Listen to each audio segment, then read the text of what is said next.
Hello Chipmunk and Chipette fans, my name is Grandy Tamias, and continuing on from my last video about the future of the Alvin and the Chipmunks franchise after the 2015 series, I want to discuss, for today's topic, whether Bagdasarian Productions should be involved in the next reboot. Before I begin, I just want to acknowledge that Ross Bagdasarian Jr. himself did say, and here we are almost 50 years later, trying to come up with the next new idea for Alvin and the Chipmunks, which very highly suggests that he and his family do still want to be involved with whatever the next new development in Alvin and the Chipmunks is. Which goes against the announcement that they were looking to sell the franchise 2 years ago, and a lot of what I subsequently theorized in a few other videos. Whatever happened, or rather didn't happen, with that development is still a mystery, but for now, let's continue with the main topic of this elaboration. Now, you guys know I have a huge amount of respect for the Bagdasarians. Their story of how they've kept this franchise going for over 6.5 decades is really inspiring to me. However, I'm not going to act like I agree with every decision they've ever made, especially now that I'm an adult with the benefit of hindsight. The Bagdasarians, like all of us, are flawed, and I haven't been afraid to call out some of their bigger blunders in the past. In fact, you might remember that I actually started to open up to the idea that the franchise could be sold, like I mentioned a moment ago, and that's because, for as much as I love the effect they've had on these characters, and by extension, cartoons and pop culture, some of their decisions, I think, have hurt Alvin and the Chipmunks as a brand more than they've helped. I know, blasphemous, but hear me out. As one of the last independently owned cartoon franchises of its kind, Bagdasarian Productions has a lot of creative control over Alvin and the Chipmunks, with a lot of that being driven by Janice Carmen and the changes that she brought during the 80s era, like the reinvention of Simon and Theodore's characterization and the introduction of the Chipettes. It was Janice who really revitalized Alvin and the Chipmunks for the generation that my parents were a part of, and it's impossible to imagine the franchise without these changes today. Which is something that I can't really say about the 2015 series. Look, I will defend this series on a number of things, but I do recognize a lot of its flaws that make it not work for most of the general public. You have to have a very specific kind of taste to find enjoyment out of the show, is what I'm saying. But what I'm getting at is that, unlike the 80s series, most new concepts and additions that the 2015 series brings to the franchise, aside from small things like Eleanor being a horror fan, really don't stick or have any greater potential. Potential that allows these concepts to be retold with a twist in future incarnations. Take an example I mentioned earlier, the changes Janice made to Simon and Theodore compared to how they were portrayed in the Ross Sr. era. Simon and Theodore in the Alvin show weren't as multidimensional. Simon was just smart, and Theodore was just the one who likes food and laughs. So a lot of the time, they were more like spectators to whatever Alvin was doing, since a lot of the show focused on his dynamic with Dave. When Janice came in and gave them new personality traits, like Simon trying to be a voice of reason against Alvin, and Theodore's innocence and kind-heartedness, those concepts stuck and became intrinsic to these characters in later incarnations. Each new version may lean into certain personality traits more than others, but the potential has always been there and made a lot of new stories possible. And this extends to the Chipettes too, and all the character dynamics and story possibilities that they introduced. But getting back to Bagdasarian Productions' creative control, Janice, Michael, and sometimes Vanessa, especially in the later seasons, did a majority of the writing for the 2015 series. The kids don't have this issue as bad, but Janice, despite her long experience writing with these characters since the 80s, is not who I would call a good writer. Granted, I'm not a writer, not professionally anyway, but neither were Janice or Ross when they were trying to revive the franchise. They never went to school for this kind of thing, and in a lot of other avenues, they were just figuring it out as they went along. In fact, if you're familiar with the troubled production history of the Chipmunk Adventure, many animators have come forth over the years and said how Ross and Janice were hard to work with. Speaking of the Chipmunk Adventure, even though I said Ross and Janice weren't great writers, the Chipmunk Adventure is one of those rare exceptions. I may be biased, since it's one of my favorite movies of all time, but I know I'm not alone in being able to look past how it doesn't follow an organized narrative structure. The plot may not hold up well by today's standards, but it's just a fun movie, and I love it whenever modern versions make callbacks to it. Now, I wish I had time to go into more detail about the 2015 series' writing compared to that of the 80s series, but the long and short of it is that I think that Bagdasarian Productions has become an example of how creative control can go too far.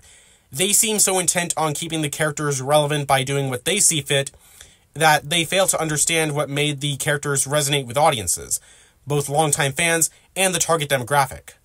Now, I've thrown a lot of shade towards the big media corporations, especially that monopolistic mouse. But at least they have the potential to put their intellectual property, or subsections of it, into the right hands.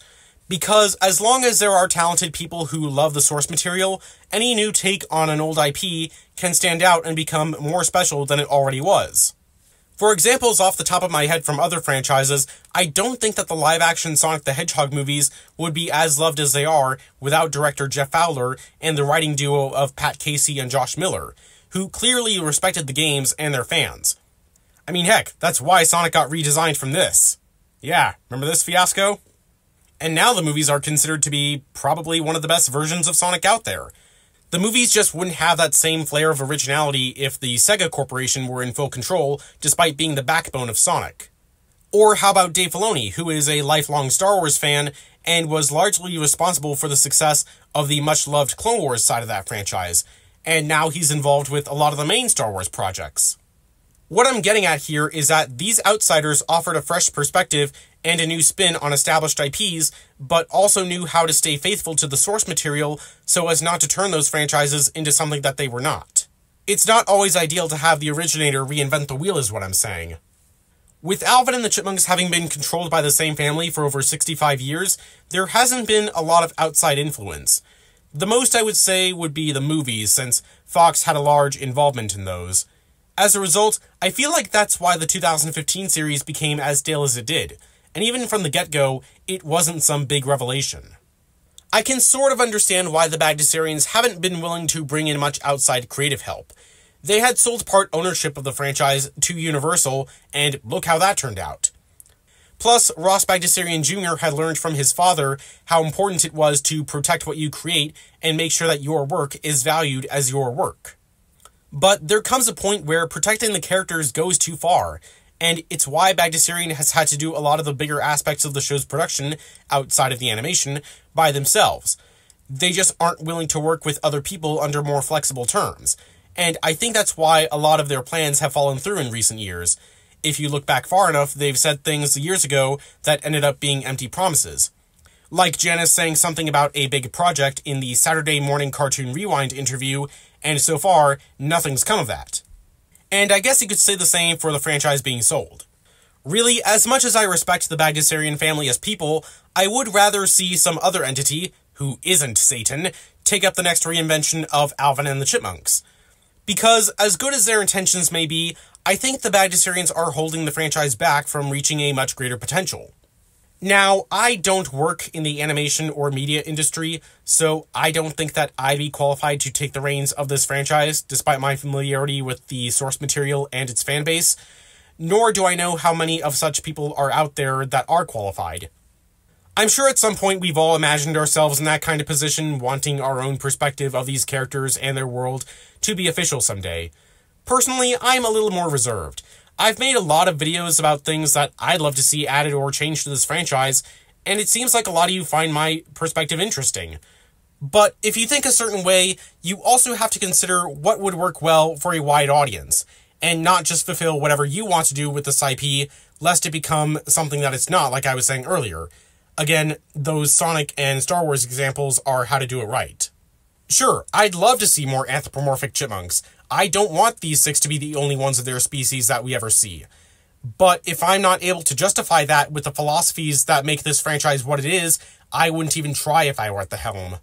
After all, we don't want a story about Alvin and his brothers and his friends to suddenly become a story about all these other characters. But I've explained before how I think that we can get the best of both worlds. Obviously, no one can please everyone. But having someone on board with the next Chipmunk project who has fresh ideas, respects the legacy, and can restrain themselves from only just doing with these characters what they want to do, I think would be a step in the right direction. That may seem like a lot to ask, but really, desperate times call for desperate measures.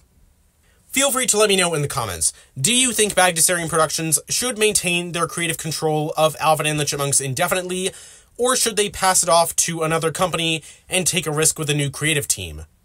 Also, if you were in charge of this franchise, would you just do whatever cool things you want with it, like it's your own personal sandbox, or would you prioritize making a good story for the audience and honor the legacy of what the Chipmunks stand for? Why did I even ask that question? I know you guys are just going to choose the first option. As always, leave suggestions for future elaborations, follow me on Twitter, join my Discord, and with all that said, I hope you enjoyed, have a nice day, and thank you for your time.